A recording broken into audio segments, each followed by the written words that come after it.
and welcome to the At Peace Parents podcast. I'm Casey, and I'm here to empower you in your decision-making as a parent of a demand-avoidant child. My goal is to share insights that will generate aha moments and support your connection with your child. I'm a mom of two amazing little boys, one of whom is PDA, and I've worked with hundreds of parents just like you to teach them how to lead their child out of burnout and find the clarity, peace, and sense of community they need.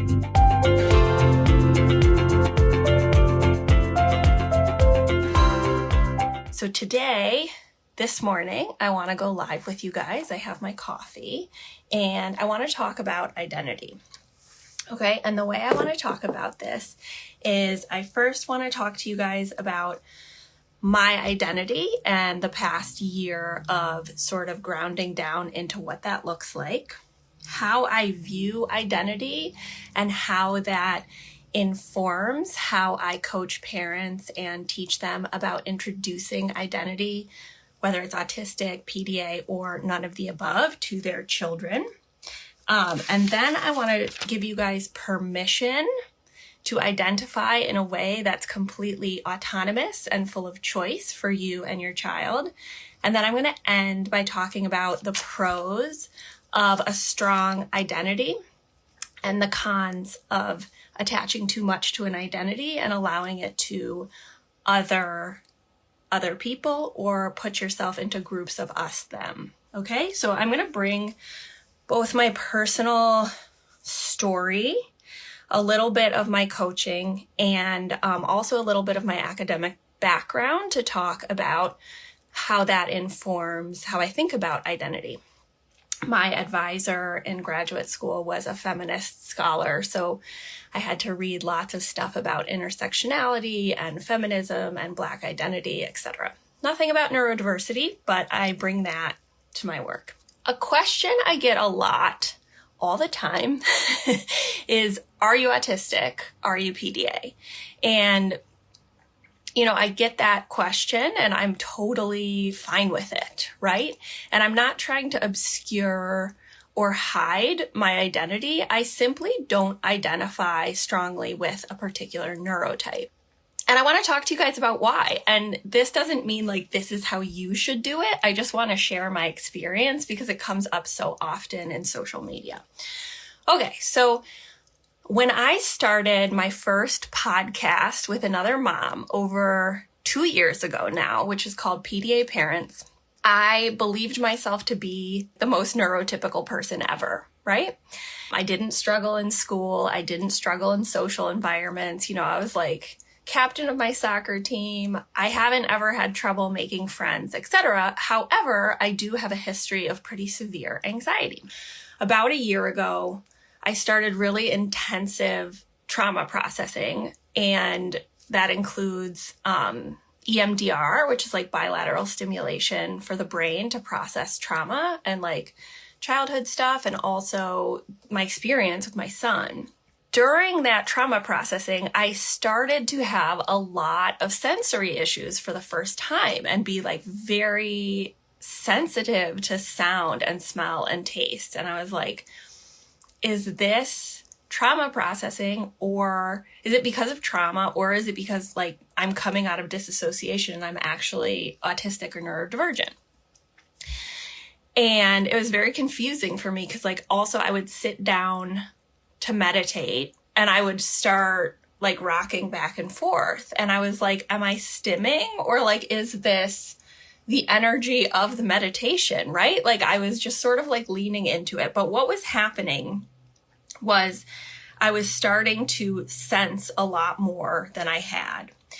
And just as background, like when I was 26 in my first round of graduate school at Columbia University, I started having really severe panic attacks to the point where like the time I had the first one, I was in the law library and it just came on like complete disassociation, but also I felt like I was having a heart attack. So I actually went to the clinic on Columbia's campus and I was like, I'm having a heart attack. I was 26. And the nurse like took me to the psychology part of the clinic and was like, you're not having a heart attack, you're having a panic attack. And, the way that it felt was like two versions of reality, tingling up my spine, like my heart racing, sweating, but also like severe pain in my chest. And I still get this when I get anxious, like, showing up here, I'm getting used to it. But showing up online at first, like it would give me a severe dagger in my chest. When I sell things online, it gives me a dagger in my chest because I'm like showing up and taking up space. And this is like part of what the trauma processing was. So I started medication for panic attacks. I started therapy as an adult for the first time, and I completely had to change my lifestyle, like not, drinking coffee, needed to work out, needed to go to bed because I was just like burning the candle at both ends. And since then, I've suffered from panic attacks. And also, like, once my first son was born, I was diagnosed with postpartum OCD, depression, and anxiety. So I'm bringing this in because I want to, I know some of you might relate, but also to illustrate that, like, this is my biological, internal, body-based experience that often is associated with some autistic experience, right? So this is why I was like, could it possibly be that I'm autistic? And, I was exploring this in the privacy and safety of like close relationships, therapist conversations, and also with other autistic adults who I'm friends with, right? And I often get told, you're autistic, I can tell by the way that you like move your hands and talk. And it's always been like a confusion for me. So throughout the past year, have been sitting with this and been, constantly being asked, because people are on social media asking me, has just been like a very confusing experience for me. Okay. But here's what I want to tell you and what I've come to and why. Okay. So I have come to not identifying with any neurotype. And this is why. Two things. First, I've now coached hundreds of families. I think it's going to be like 1,000 if we include the paradigm shift program and all the work that I've done with my courses, not the master classes. And I coach families to support them in helping their child develop a sense of identity in order to combat self-loathing and other people giving them labels like defiant, oppositional, violent, quirky, weird, etc. Because labels get put on children regardless. And so it can be a really powerful process to give language to your child or offer language to your child so that they can have a sense of affirmation, belonging, and self-concept, right? So I do think this is very important. But the methodology that I use with parents is not to introduce like, you are PDA or the diagnosis says you are ADHD or whatever. We imbue this process with the exact same autonomy, the offerings, the openness, the collaboration, so that we're not imposing it on the child. And the patterns I've seen is that, yes, many of these children organically and with your support come to an autistic identity, come to a PDA identity, come to a neurodivergent identity. However, a subset of them say, I don't want any of this. I'm just me. And they are who I'm taking this cue from, of like the children who have been given autonomy. And it's inspiring to me of like, you know what? I actually don't have to identify as a neurotype 1. And so I'm like, okay, baller. That's baller of these kids. Like, I'm just going to be like brave like they are, right? And not identify. And then second, as I've been going through this process, and I'll just give you a silly anecdote because it illustrates sort of the paradox. Like, so I helped with moderating family panels over a year ago for the PDA North America conference. And, it was a group of parents, some of them coming to PDA for the first time, lots of dysregulation and fear, which is like, obviously, it's an upsetting time to be like trying to figure out answers. And I did this and I was like fielding the energy of all the emotions and moderating and making sure everyone was like okay and co-regulating and not ganging up on each other. And afterwards, I had to lay in a room with a weighted blanket, a heated rice pack over my face, and 2 noise machines and a fan. And my husband would come in and be like, so you think you're neurotypical, eh? You know? And I'm just like, okay, Jake, stop talking. But it's just to illustrate, like, this is one component, right? Like my internal body-based experience. And like, yes, I do sense and perceive the world in a different way, which you may have noticed from the way that my brain organizes and presents information. Like, obviously, I'm probably neurodivergent. However, from my experience in academia and actually studying these concepts, I think about it like this, of like, yes, identity is body-based, it's biological, it's internal lived experience, but as we know, it's also a social construct. It is a construct that has developed so that we can decide with autonomy and choice where we feel a sense of belonging.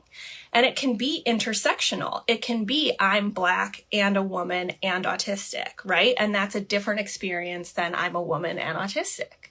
Or I'm Black and a woman. That's intersectionality, right? And each of those is a different identity intersecting.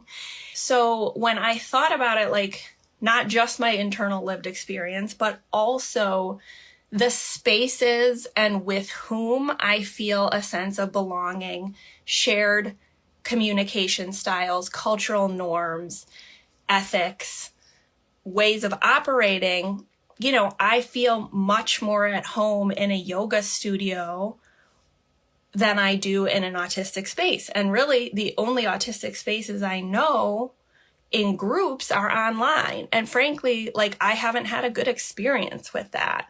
And so my sense of belonging does not intersect with those cultural norms in those spaces.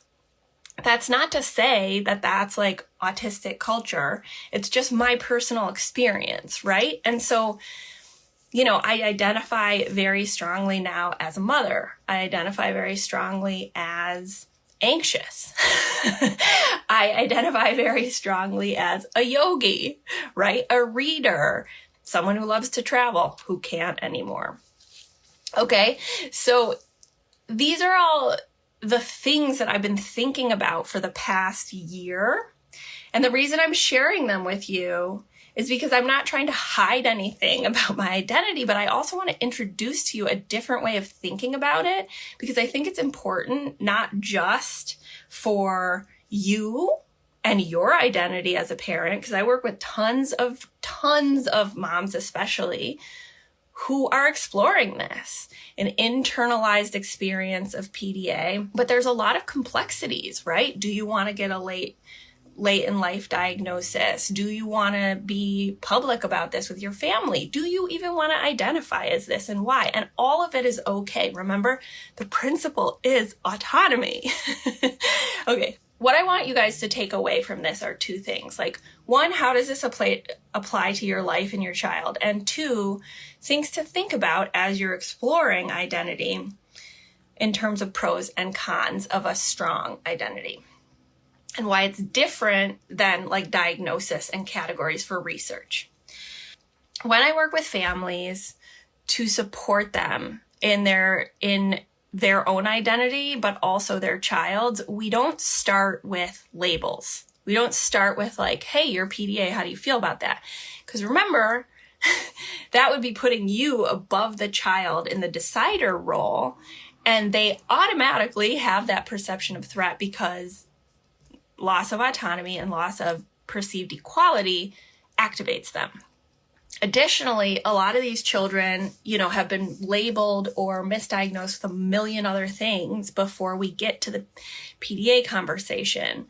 And so, you know, we really have to approach it using all the accommodations that, you know, we work on here on this page, or if you're in a program with me, so that they can organically come to a choice, right? So like introducing words and labels and categories is actually the very last step, right? That we work through in the methodology I introduced with families.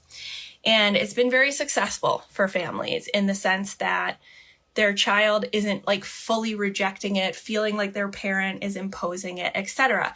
And I also want to tell you there's no wrong way to do this, and it's okay to wait. It's okay to start now. It's all good. It's just a conversation collaboratively.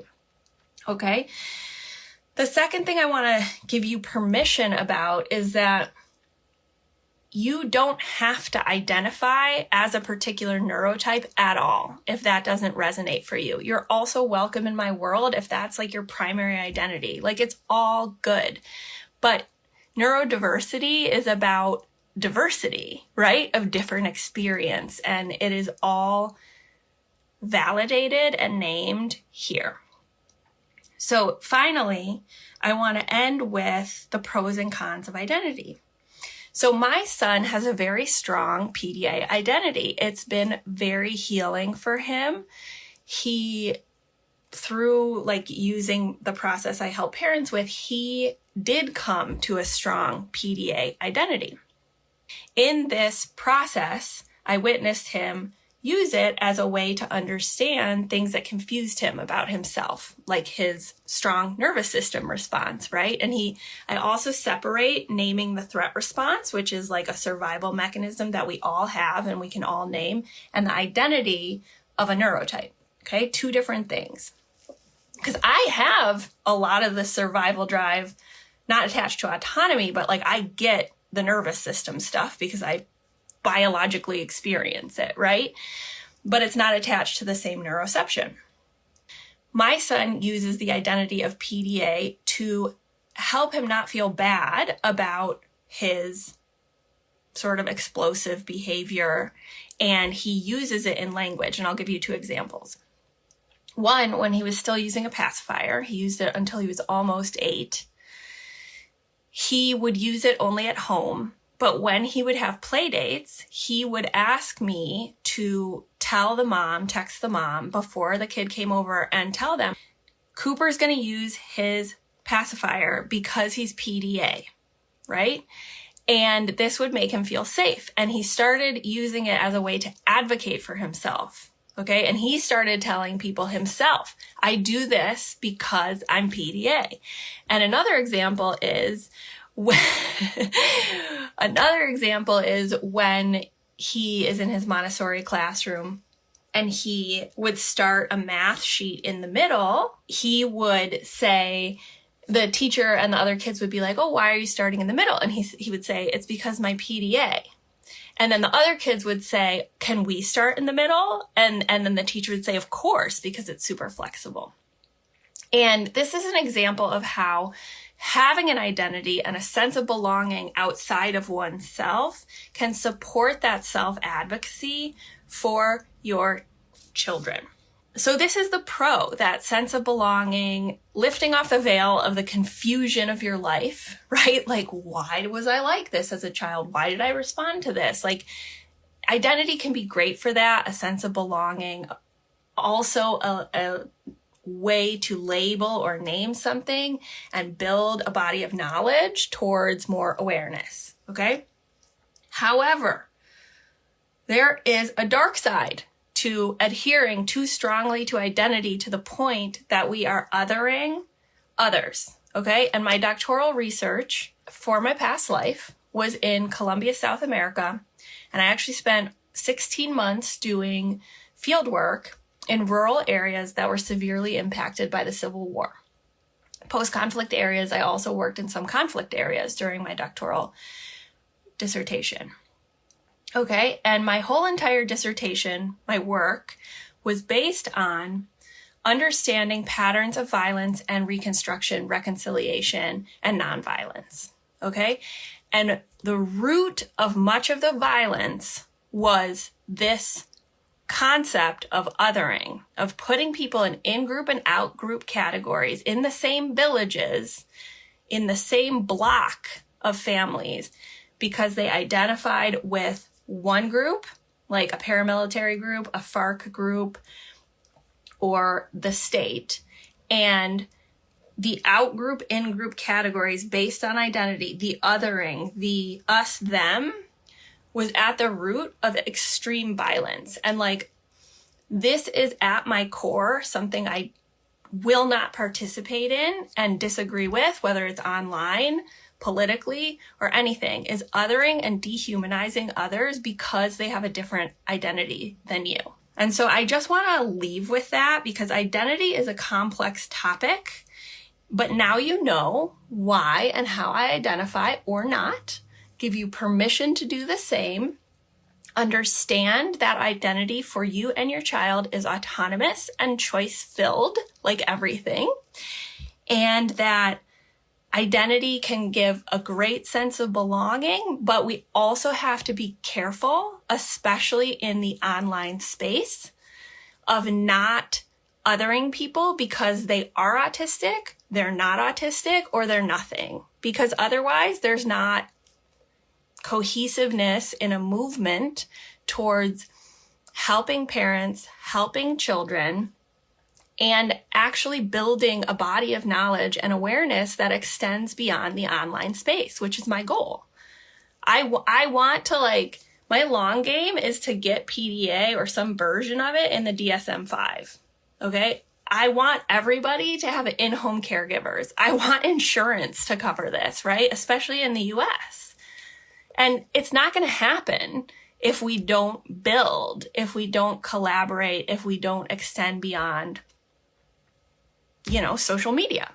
So this is my goal. My next project, which I'm super excited about and has also been in the works for a year, is a survey for parents. And now that I have lots of followers, I'm going to have a great, albeit biased, large N sample to actually do research. I hope this was helpful to you guys. I hope it was affirming. I hope that you took something away and it wasn't overly academic, but that is how my brain works and how I support families. All right, everybody. Thanks so much. Bye. Thanks, everyone, for being here with me at the At Peace Parents podcast. This is your source for all things related to understanding, supporting, accommodating, and advocating for your PDA child.